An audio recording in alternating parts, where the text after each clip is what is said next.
Here is a question. Read it carefully and think about the answer. Let us solve it step by step. Let us begin solving this step by step. Identify product A.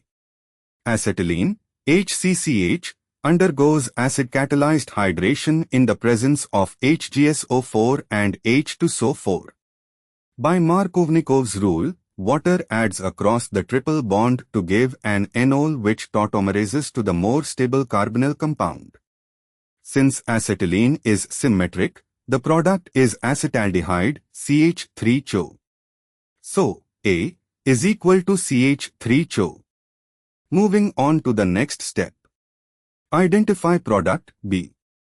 Acetaldehyde undergoes the Strecker synthesis. Treatment with NH3 and HCN gives an alpha-aminonitrile intermediate.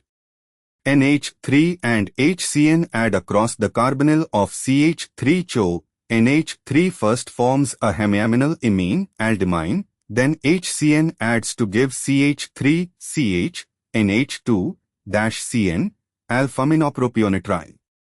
Subsequent acid hydrolysis, H3O+, of the nitrile group converts CN to COOH yielding CH3CH, NH2-COOH, which is to aminopropanoic acid is equal to alanine.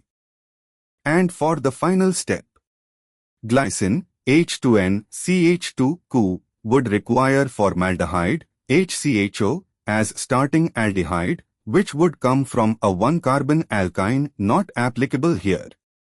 Valine has an isopropyl side chain, requiring a branched aldehyde precursor.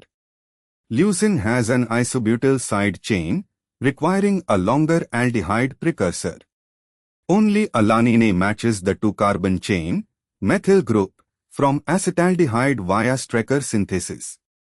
Therefore, the correct answer is B. Therefore, the correct answer is option B.